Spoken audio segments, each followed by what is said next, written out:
je prépare avec vous 3 plats faciles et délicieux. Alors, ça va être un gratin à la pomme de terre et à la kefta, du pain focaccia, style pain focaccia, mais c'est à ma manière, et ce qu'on appelle tebohari, c'est les fèves avec leur peau, cuites à la façon marocaine. Donc, pour le gratin, déjà, on va commencer par préparer la kefta.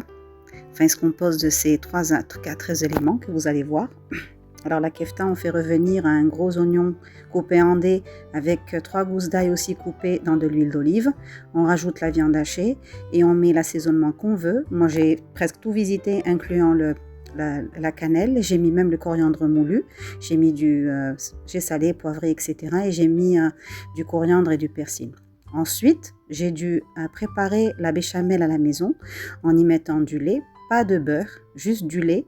Un demi-litre de lait, une cuillerée et demie à soupe de fécule de maïs, du poivre, du sel et de la noix de muscade. J'ai dû faire revenir jusqu'à ce que ça s'épaississe. Il faut vraiment avoir de la patience, il faut mettre à feu doux. Alors, ensuite, je la retire du feu. Et à côté, je vais râper, j'ai préparé mon fromage râpé, etc. Donc là, ce sont mes éléments. J'ai dû sauter aussi la pomme de terre en rondelles un peu plus grosses que les chips. Je l'ai faite bouillir dans de l'eau et du sel. Et là, je vais commencer à disposer mes ingrédients ou mes éléments dans le moule que je vais faire entrer au four que j'ai préchauffé à 200 degrés.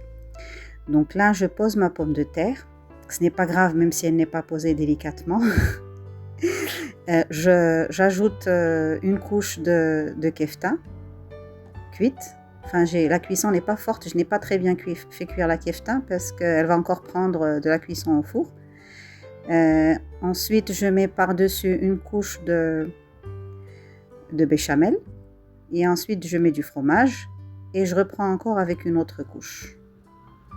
Voilà, vous allez voir le résultat final. Et ceci est le résultat final qu'on va prendre au four qui est déjà préchauffé.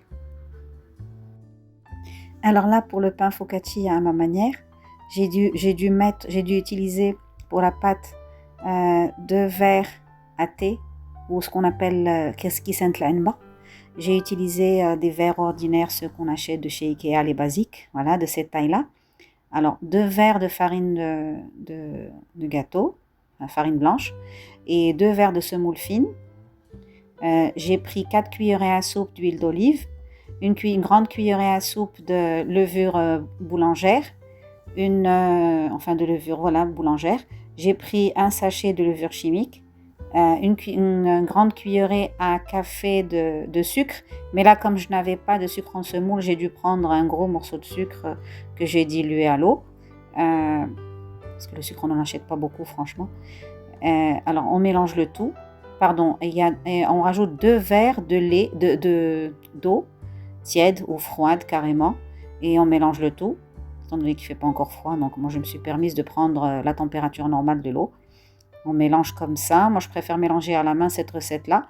Il faut que la pâte reste hydratée, elle va être humide, hydratée vers la fin, mais vous mélangez jusqu'à obtenir un mélange homogène avant de mettre de l'eau, bien sûr.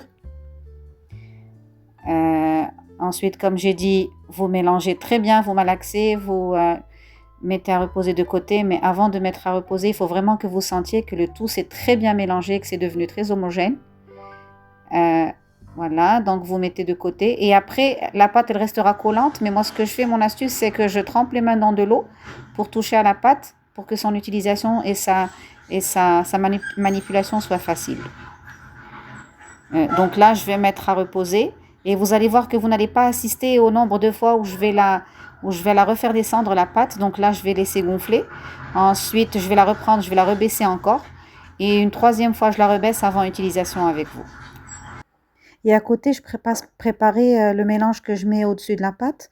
Je prends un bol, je mets de l'huile d'olive, du poivre, du sel et le hérissa. Et ensuite, j'ai du fromage râpé. J'ai des olives coupées en petits morceaux. Et un piment fort qui est aussi coupé en petits morceaux. Donc tout ça, je vais mettre de côté parce que je vais mettre par-dessus la pâte avant de la faire entrer au four. Alors je la façonne de cette manière, c'est très simple. Je prends une assiette, je mets ma sauce, Je mets par-dessus la pâte. J'utilise de l'eau pour la prendre parce qu'elle est difficile à prendre. Elle est très hydratée, mais elle est très légère. Vous allez la sentir, elle est très très légère.